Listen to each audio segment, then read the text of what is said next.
So we're in the first week of October, and you can see that the roses are enjoying this little bit cooler weather. So my apricot drift roses are looking beautiful. They need to be deadheaded, but they are still looking really pretty and pretty much bloom all year long, all season. Obviously not in the dead winter, but for me, they stay, the roses stay evergreen, even in the winter. They just don't produce blooms like they do, obviously, in the warmer months. The violas that I planted just a few days ago are still beautiful. There's this lovely blue one that I love so much. And I talked in that video about how violas will bloom all winter long in my zone, which is zone 7A. They can handle temperatures down to 0 degrees Fahrenheit. And they come in all kinds of beautiful colors. And they're a little different than the pansies in that they have smaller blooms, but they are more prolific with their blooms. They have blooms that are pretty much on upright stems, whereas pansies tend to want to lay down. And they can handle more extreme heat.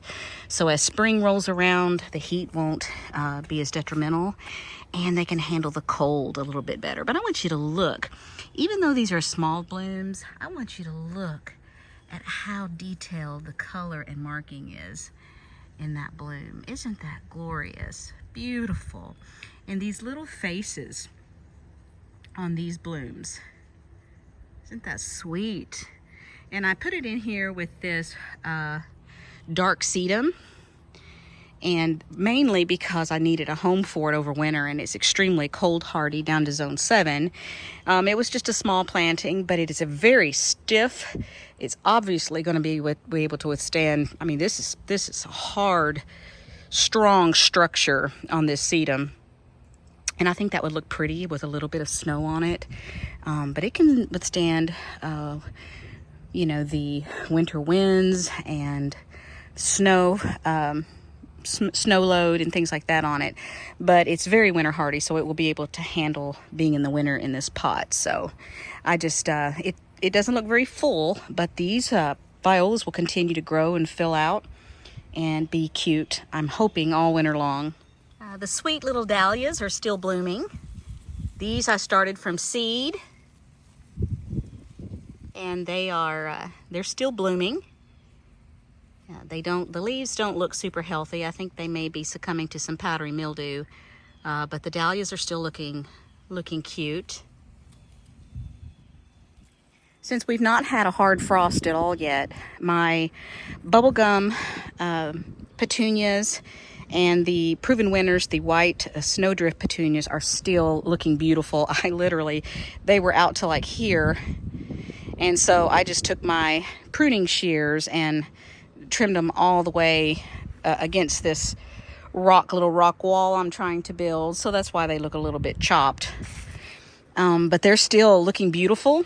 And I haven't fertilized them in the longest time. So I really feel like they would be even more glorious had I been diligent about the fertilizer. But they will literally stay beautiful as long as they're watered. Until we have a really heavy frost. I mean, they can handle, you know, probably a light frost, no problem. But if it gets super cold down to a freeze, I will obviously lose these. But they look so pretty. I really hated to take them out. These reblooming azaleas are looking beautiful. This one's Autumn Carnation. It's an Encore azalea. Let's see if I can get it in focus for you. And it's a beautiful bubblegum pink, and it's just a tiny little plant, but it has already put out all this is new growth. This is a new growth. This long stem is all new growth since I just planted it just a few months ago. It's kind of gotten beat down with some water, but it's looking beautiful. And as it gets, you know, larger and more established, these blooms are going to look absolutely beautiful in the spring and in the fall. So this is October, and you can see that it's putting on some beautiful blooms here, and it's still trying to get established from when I planted it. So it's going to be impressive once it's been in the garden for 2 to 3 years. Another rose that lulled when we had that really dry, hot period was my Jump for Joy rose. But as you can see now, it is putting on a whole nother show. This Jump for Joy rose is absolutely beautiful. It has very warm, peachy pink tones, and it's just got blooms all over it and little buds. And this one here is probably about almost 4 feet tall. And it's been in here for 1 year. And it bloomed beautifully in the spring. It just sort of lulled in the summer, and now it's reblooming again. So some roses really like these cooler temperatures, and they'll put on a whole nother show. I should have pruned it back probably after its first flush, but I never got around to it. But it's it's one of my favorites. Another rose that's trying to shine again is the Cherry Parfait rose. And this is a very unique coloring. It's white in the center, but then it has this beautiful hot pink edging, and it's just each flower is different. Some have more pink, and then you can see some have quite a bit of white. Here's another one with lots of white. But then some of them, are very pretty. They got mostly white in the center, but then pink on the edging. Another one like that. This is the Cherry Parfait. It looks really pretty up against this Russian sage that I have planted here, which is still looking beautiful. Bees are still all over it. I don't know if you can see that bee flying around, but there's all kinds of pollinators on this. So the Russian sage is still looking beautiful here in October.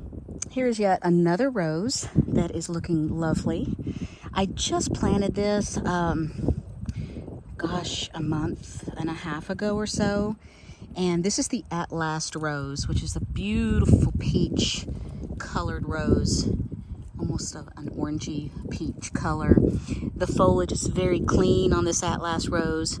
It's just a young planting. It was a small rose, but you can see it still has buds on it that are getting ready to explode. It needs to be deadheaded, but it was also really smothered by the Baptisia that I have planted here.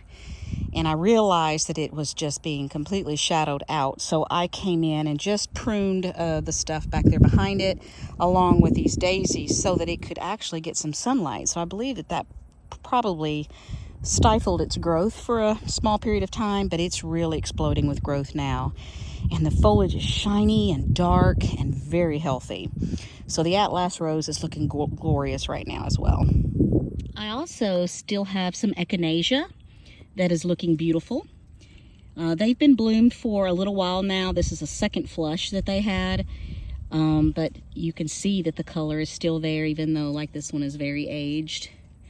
But it's beautiful. But looky here, there is another bud getting ready to flower out, and this one is the double scoop cranberry coneflower or echinacea. So it's and also doing well here going into fall. I mention this rose in every video that I do of a tour of what's blooming, because it never is out of bloom. And this is the Oso Easy Red rose, and it has never lulled.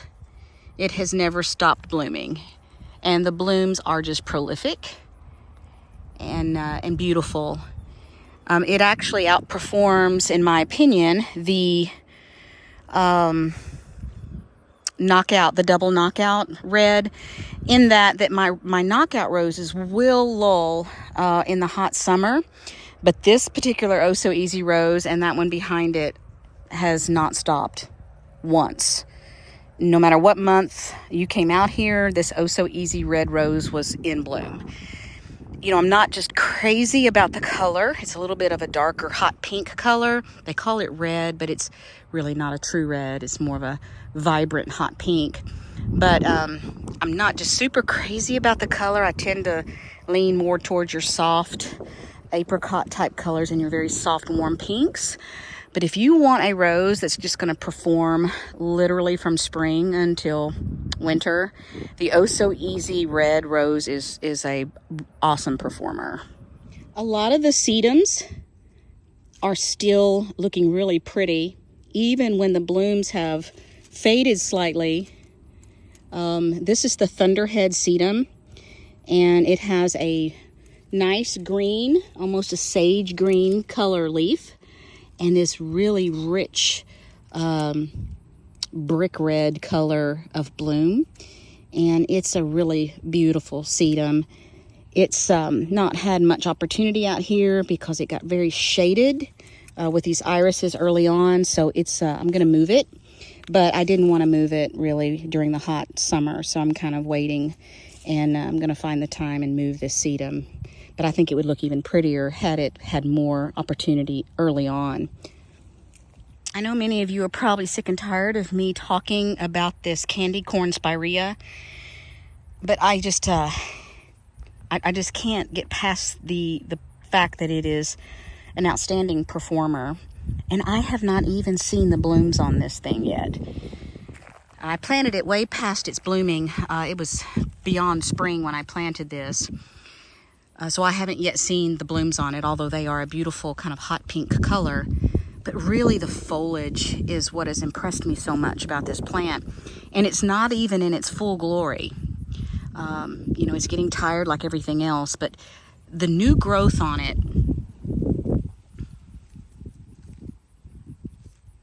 is just beautiful. There's multiple shades from a kind of a middle, you know, a medium green up to a chartreuse to a yellow and then an orange and then this beautiful burgundy color.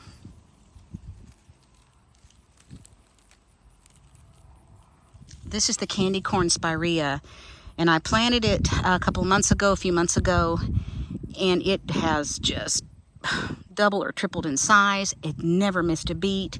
It can withstand heat and humidity and continues to just be absolutely gorgeous. I can't wait to see the blooms in the spring. Another beautiful plant that is just looking gorgeous right now is this lily. This lily was a free gift that I got from an order off Etsy. I didn't order this plant, but they sent it to me as a free gift.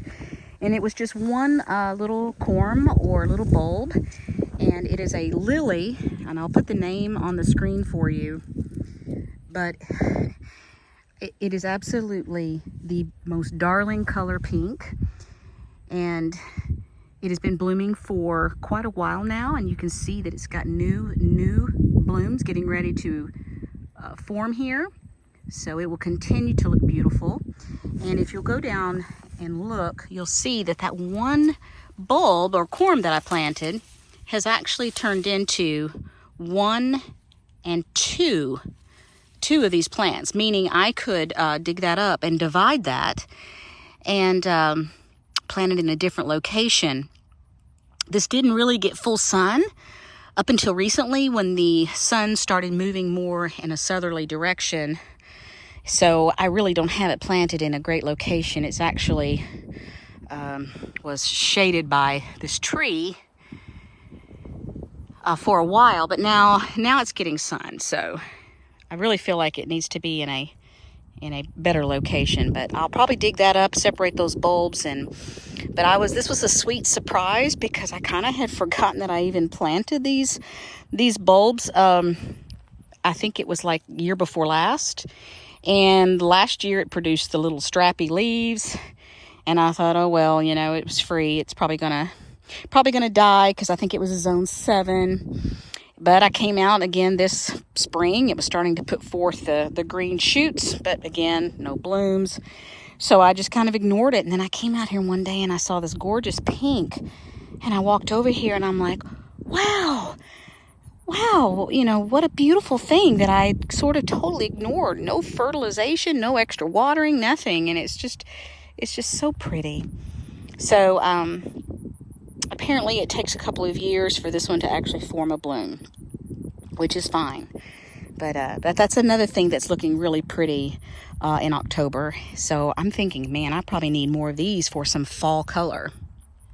So Gara is something else that's blooming right now. This white Gara is just really prolific. It tends to take over everywhere.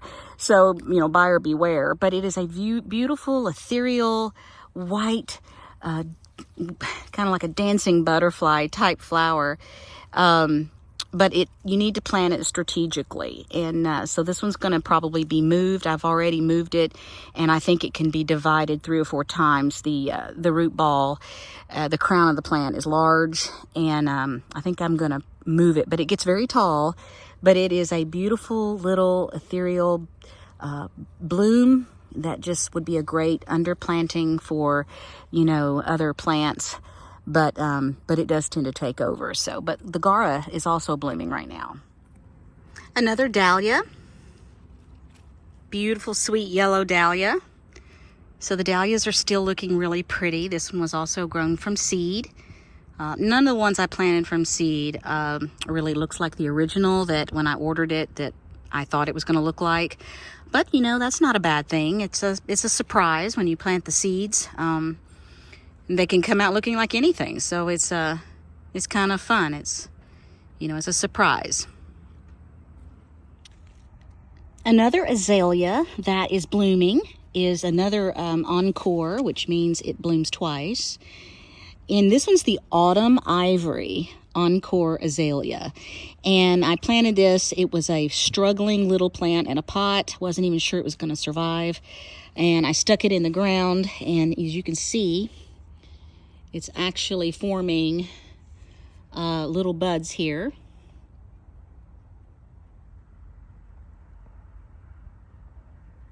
So it's going to continue to put out blooms.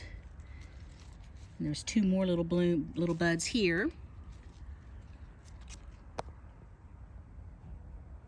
So the Encore azalea gets fairly tall, and it produces in the spring.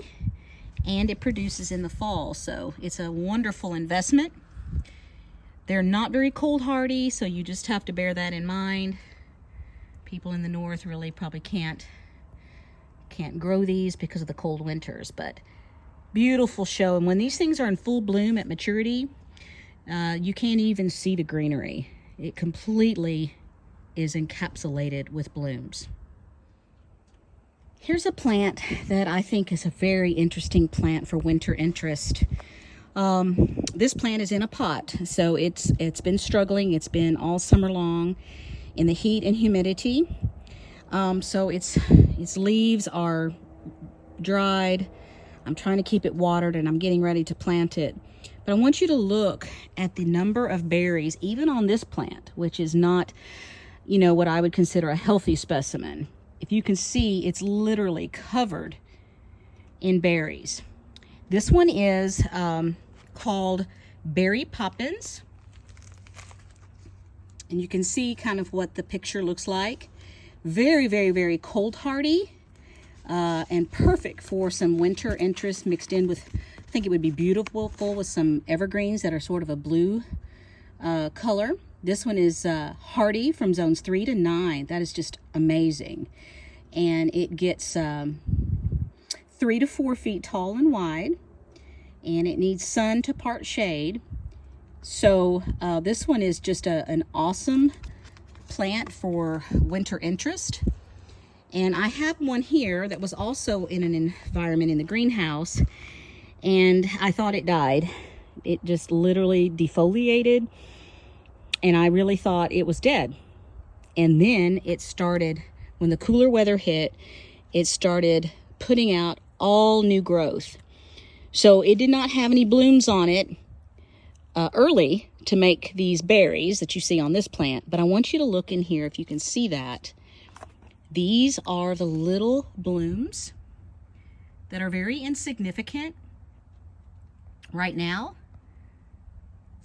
But they are what forms the berries. So this plant will probably have a few berries on it, But this one was loaded with those little tiny blooms, and you can see how many berries are on it. But I need to put these in the ground as soon as possible because both of them are root bound and they are suffering. So yeah, so that needs to be a priority.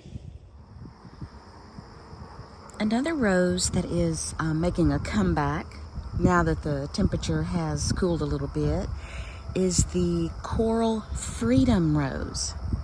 And this color is just beautiful.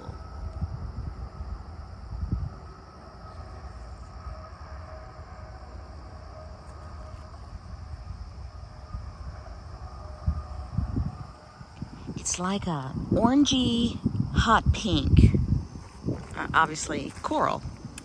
Look at this bud.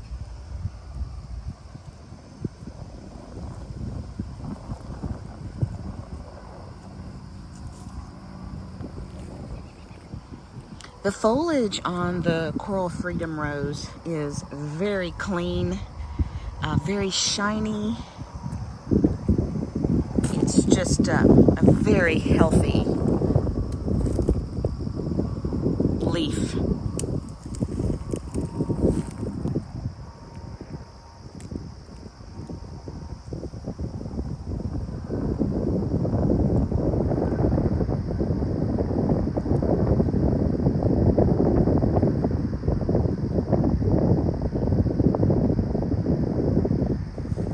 Now this rose gets very large. I mean, it can get 7 feet tall if you don't prune it.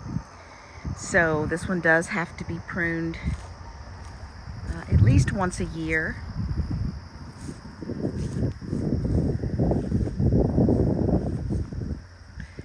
But it's got various shades. You know, the older blooms have more of a light coral. And then obviously the young blooms have this rich, dark coral. I believe this plant is exclusive to Spring Hill Nursery, but I'm very impressed with the foliage of this particular rose because it is a very shiny,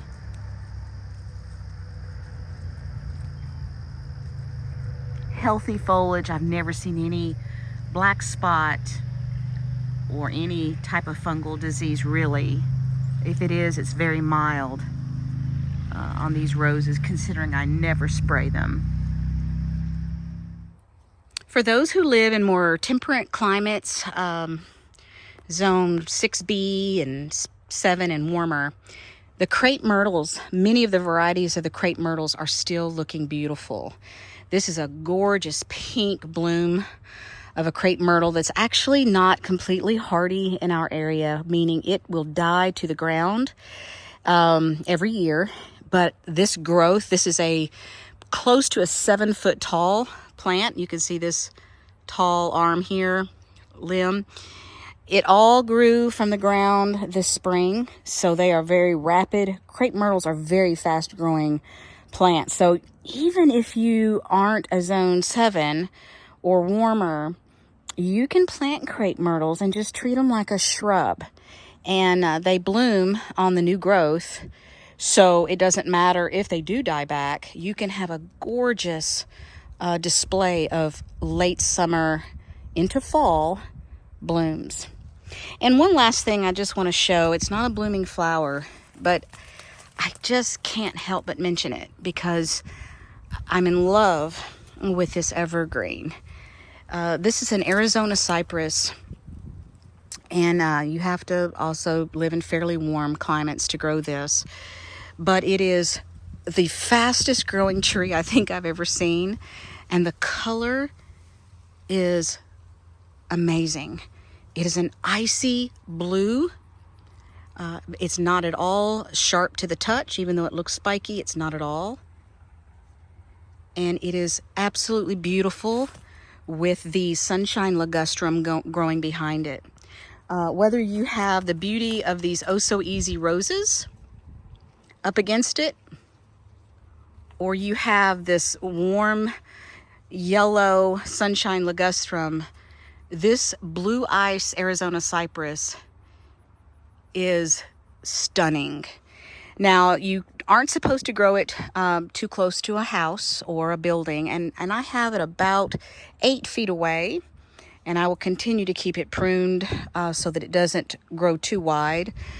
But it needs full sun, and you probably need to, if you live in a cooler area like zone 6B, you need to plant it on the south side of a building so that it will be protected from the north winds. This plant, I've heard Jim Putnam talk a lot about it, and his YouTube channel is HortTube with Jim Putnam. But he did a video on these, and he talked about how he had put it in a pot. Even though these are grown as drought-tolerant plants, I mean, it's an Arizona cypress, meaning it can withstand serious drought, desert-like conditions. It also can handle lots of water, and we got lots of rain this spring, and so this plant stayed very wet, and it just grew and grew and grew and grew. If you had seen what this plant was a year ago, it was less than half the height. This plant is approaching close to, well, it's every bit of 7 feet tall. And it's getting close to 8 feet tall. It's probably between 7 and 8 feet tall now. And it started off as probably about 2.5 feet and about the width of my thumb. And now it's, it's bigger than my wrist, the trunk is. So it's really grown in a year. So if you all have the opportunity to grow one of these, I say go for it. And I actually like the smell. It's it's an evergreen smell, a little bit like a pine, but you rub up against it. I like it. Some people complain about the smell, but it's definitely evergreen, an evergreen smell. I think it's very fresh.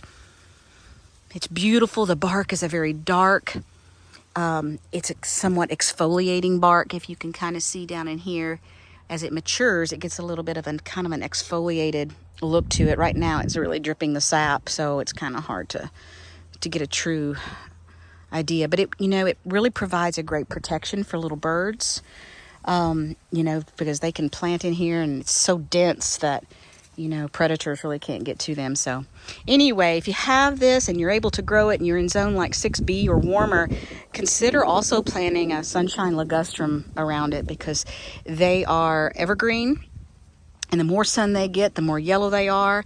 And these have not been pruned at all. And if you had pruned them, they would have been more shapely, but they're just a pop of bright color, and pretty much stay that until a really, really hard freeze causes them to defoliate. So, but you plant this, this Crepe Myrtle up against this blue ice cypress, and then you've got the yellow in the back. It's just very pleasing to the eye. So I thank you guys for watching, and I hope that you're safe wherever you are. Looks like there's more hurricanes forming, and just take care of yourself, be prepared, and hope you have a wonderful rest of your season.